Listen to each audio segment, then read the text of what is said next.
Saudara-saudari yang terkasih dalam Kristus, pada hari ini kita merayakan hari Minggu biasa yang ke-28.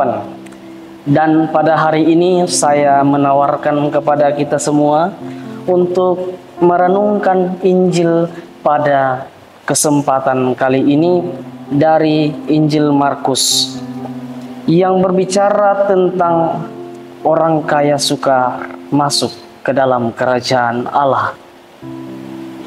Pengajaran ini tentu saja yang dimaknai sebagai iman akan Yesus, akan Allah sendiri, yang akan kita lihat dalam Markus 10 ayat 17 sampai yang ke-31 ini.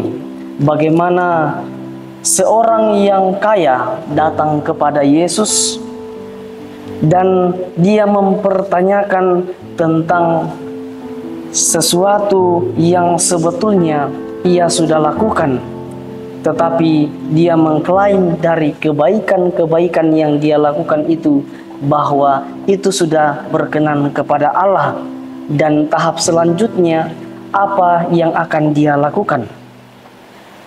Pertama-tama bahwa orang yang berlari kepada Yesus ini menjumpai Yesus dan mengatakan, "Guru yang baik, apa yang harus kuperbuat untuk memperoleh hidup yang kekal?"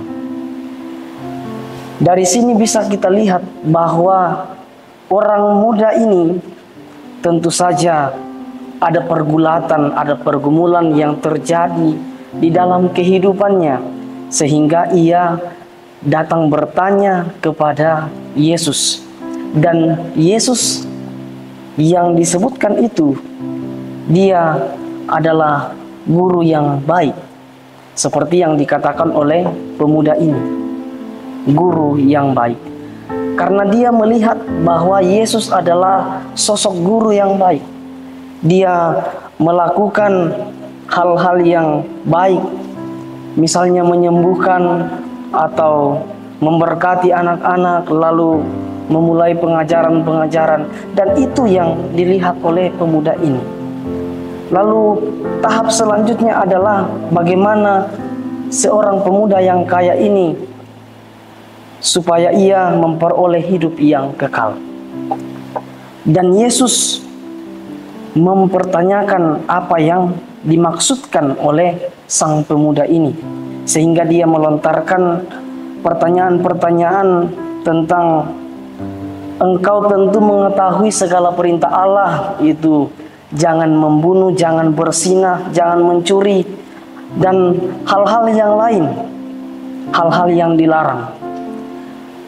Lalu orang muda ini mengatakan, "Semuanya itu telah kuturuti sejak masa mudaku." Seolah-olah pencapaian orang muda ini sudah cukup untuk memperoleh kerajaan Allah itu. Tetapi Yesus melihatnya dari sini. Ia memandangnya dengan penuh kasih, dan dia mengatakan, "Hanya satu lagi kekuranganmu, yaitu pergilah, juallah apa yang kau miliki dan berikanlah itu kepada orang-orang miskin, maka engkau akan beroleh harta di surga. Kemudian datanglah kemari dan ikutlah aku." Apa yang mau dikatakan dari sini? Bahwa seorang pemuda yang kaya ini sukar sekali untuk memberikan apa yang dia miliki. Dia mempertahankan harta kekayaannya, sehingga dia kemudian tertulis di sini membuat dia kecewa dan pergi dengan sedih karena banyak hartanya.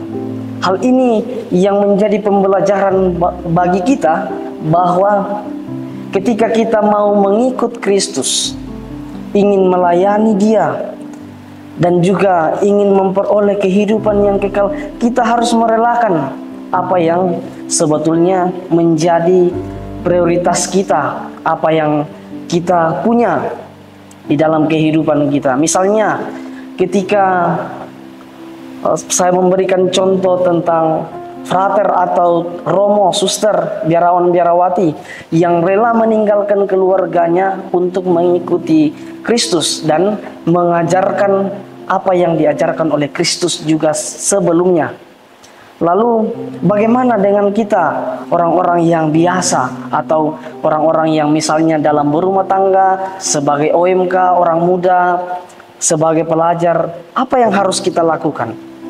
Yang harus kita lakukan menurut saya itu kita harus rela, misalnya dalam keluarga kita merelakan kesempatan-kesempatan yang baik itu, misalnya mengorbankan pekerjaan kita untuk bersatu dengan keluarga, bercanda, tertawa bersama dalam keluarga jika ada hal-hal yang lucu, menyelesaikan masalah-masalah dalam keluarga.